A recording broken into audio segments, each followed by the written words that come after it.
नमस्ते बच्चों, मैं आपकी हिंदी विषय की अध्यापिका मनीषा गौतम आज आपको आपकी वसंत पुस्तक का पाठ 15 नौकर पढ़ाने जा रही हूँ। देखिए बच्चों, इस पाठ की जो लेखिका हैं वो हैं अनु बंदोपाध्याय जी और इनका जो जन्म था वो 1917 को हुआ था और इनकी मृत्यु 2006 में हो गई थी। स्वतंत्रता आंदोलन के साथ साथ सामाजिक कामों में भी गांधी जी की अभिन्न सहयोगी रही। उन्होंने collected works of Mahatma Gandhi के संपादन के अलावा कस्तूरबा ट्रस्ट के साथ भी काम किया। बहुरूप गांधी में लेखिका ने गांधी जी की दिनचर्या के उन कार्यों का रोचकता से लिखा है जिन्हें गांधी जी खुशी से करते हैं। तो देखिए बच्चों, यहाँ पर बहुरूप गांधी जी का नाम आया है। तो बहुरूप गांधी इन्होंने एक पुस्तक लिखी थी जिनमें इन्होंने अनु बंदोपाध्याय जी ने गांधी जी की दिनचर्या के बारे में उल्लेख किया था कि गांधी जी कौन कौन से कार्य अपने डेली रूटीन में करते हैं। गांधी जी केवल राष्ट्रपिता और स्वाधीनता के निर्माता नहीं थे, उनके जीवन के हर प्रसंग से सीखा जा सकता है। तो देखिए बच्चों, ये तो था इस पाठ की लेखिका के बारे में थोड़ा सा संक्षेप में हमने उनका जीवन परिचय आपको बताया। अब बात करते हैं बच्चों हम गांधी जी की कि गांधी जी से तो वैसे सभी बच्चे परिचित हैं कि गांधी जी कौन है, राष्ट्रपिता के नाम से जाने जाते हैं और इनका जो पूरा नाम है वो मोहनदास करमचंद गांधी है। अब देखिए बच्चों, थोड़ा सा हम गांधी जी के बारे में आपको बता देते हैं, पाठ को उसके बाद ही शुरू करेंगे। मोहनदास करमचंद गांधी का जन्म 2 अक्टूबर 1869 में हुआ था।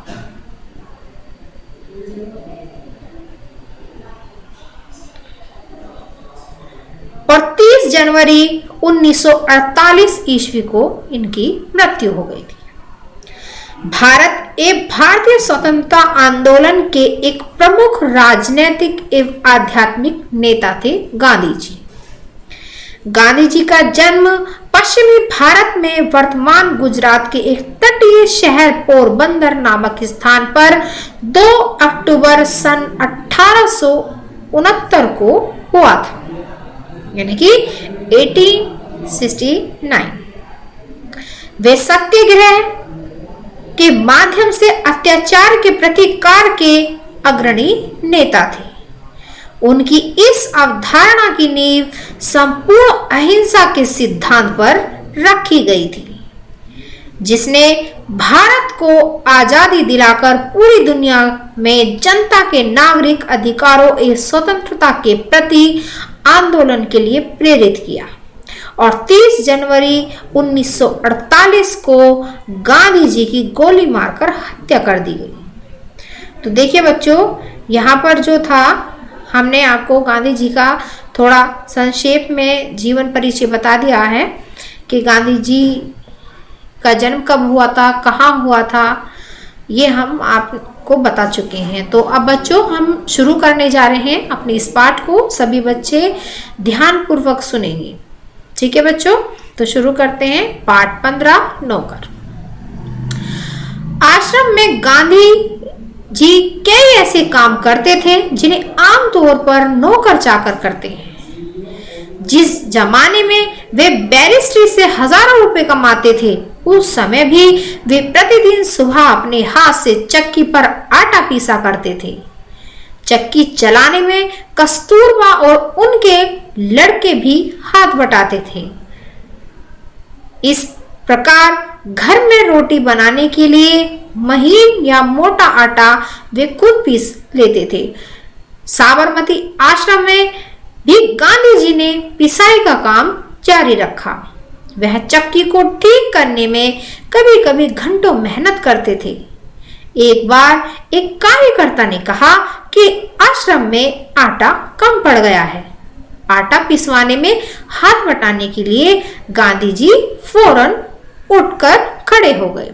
तो देखिए यहाँ पर गांधी जी के व्यक्तित्व के बारे में बताया जा रहा है बच्चों कि गांधी जी एक बैरिस्टर होने के साथ साथ एक महान नेता भी हुए हैं, एक ऐसे इंसान भी हुए हैं जिनमें तनिक भी घमंड नहीं था, जो सभी कार्य स्वयं करने में सक्षम थे और वे ऐसे कार्य भी करते थे जिन्हें आम तौर पर नौकर चाकर करते हैं।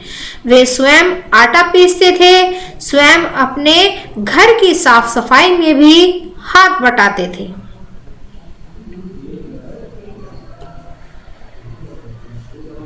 गेहूं पीसने से पहले उसे बीनकर साफ करने पर वह जोर देते थे, यानी कि गेहूं को जो पीसने से पहले अच्छी तरह से साफ कर लेना चाहिए ताकि कोई गंदगी गेहूं में ना पिस जाए।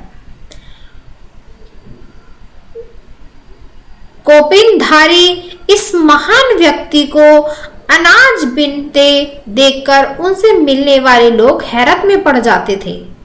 बाहरी लोगों के सामने शारीरिक मेहनत का काम करते गांधी जी को शर्म नहीं लगती थी, यानी कि कोई भी उनसे अगर व्यक्ति बाहर से मिलने आ रहा है तो उसके सामने भी वह निरंतर अपने कार्य करते रहते थे और उन कार्यों को करने में उन्हें तनक भी शर्म महसूस नहीं होती थी। एक बार उनके पास कॉलेज के कोई छात्र मिलने आए। उनको अंग्रेजी भाषा के अपने ज्ञान का बड़ा गर्व था। गांधी जी से बातचीत के अंत में वे बोले, बापू, यदि मैं आपकी कोई सेवा कर सकूं तो कृपया मुझे अवश्य बताइए।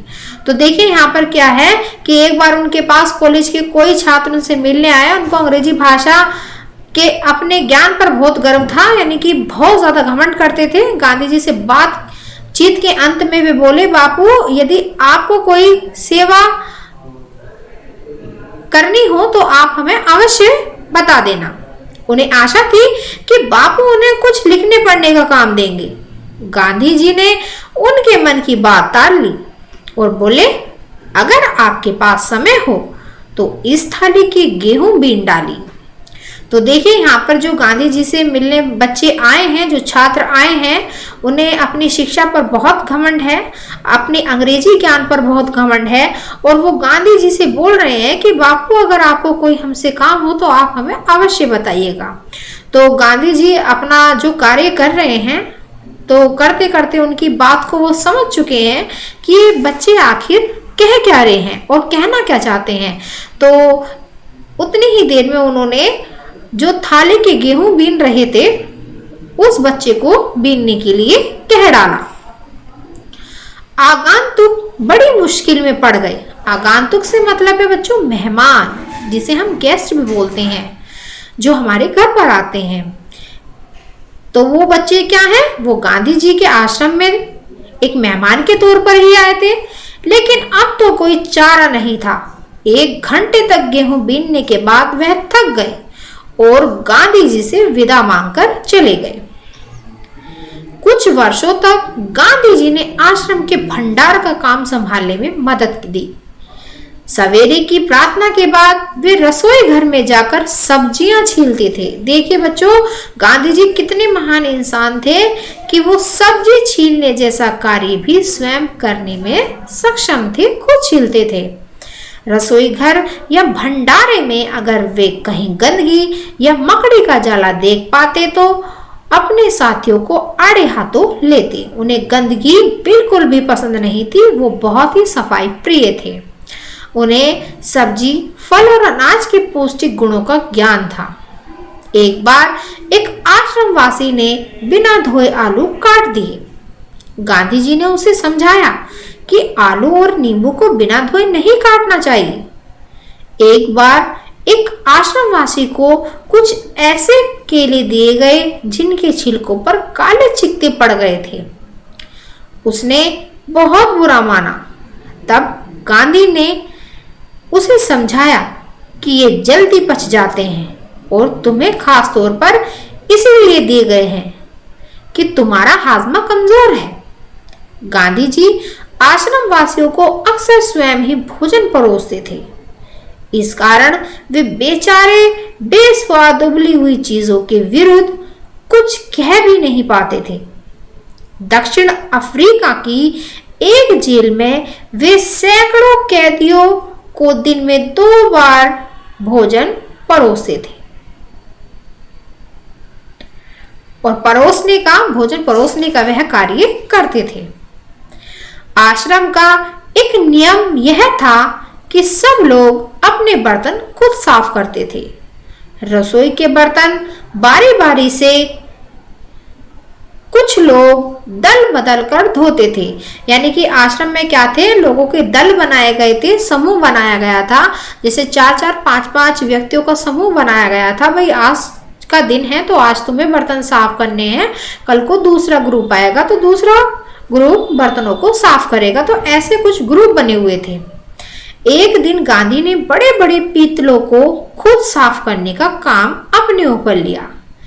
इन पीतलों की पैंदी जो आपने देखा होगा, जैसे ये एक भगोना मान लीजिए और यहाँ पर जो लगी होती है, इस भगोने को टिकाने के लिए उसे पैंदी बोलते हैं। पैंदी में खूब कालिख लगी थी। राख भरे हाथों से वह एक पतीले को खूब जोर जोर से रगड़ने में लगे हुए थे कि तभी कस्तूरबा वहां आ गई। कस्तूरबा कौन? गांधी जी की धर्मपत्नी।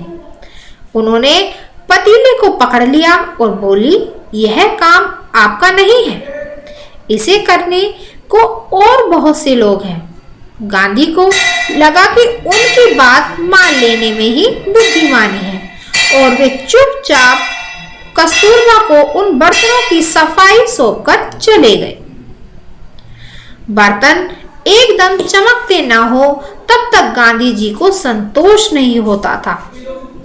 एक बार जेल में उनको जो मददगार दिया गया था उसके काम से असंतुष्ट होकर उन्होंने बताया था कि वे खुद कैसे लोहे के बर्तनों को भी मांजकर चांदी सा चमका सकते थे।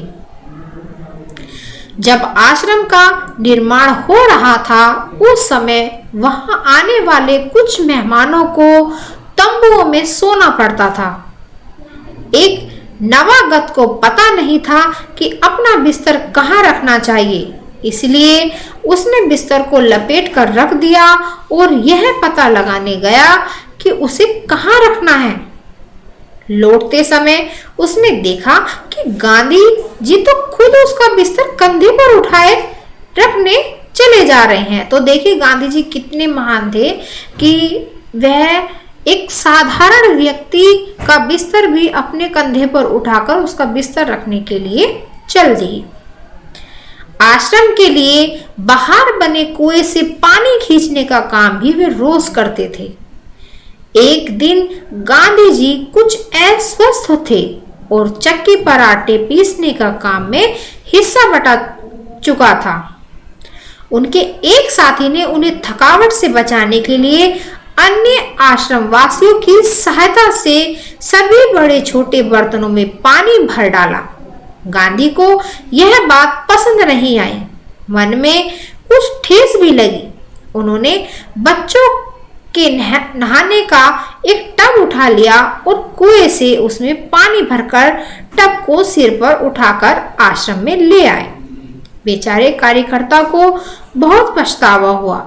तो यहाँ पर देखिए बच्चों, हमने आपको इस भाग में गांधी जी के व्यक्तित्व के बारे में बताया है कि गांधी जी एक आध्यात्मिक इंसान भी थे, एक महान नेता भी रहे हैं, वो एक बैरिस्टर भी रहे हैं और उसके बावजूद भी वे अपने कार्य स्वयं करते थे। उसी में उन्हें खुशी का अनुभव होता था और वे सभी को ऐसी शिक्षा देते थे कि सभी को अपने कार्य स्वयं ही करने चाहिए, दूसरों पर कभी हमें निर्भर रहना नहीं चाहिए। ठीक है बच्चों, तो आज हमारा इस पाठ का यह प्रथम भाग समाप्त होता है। इससे आगे की जो कहानी है वो हम आपको अगले भाग में पढ़ाएंगे। ठीक है बच्चों, तो यह वीडियो हमारा यहीं समाप्त होता है। धन्यवाद।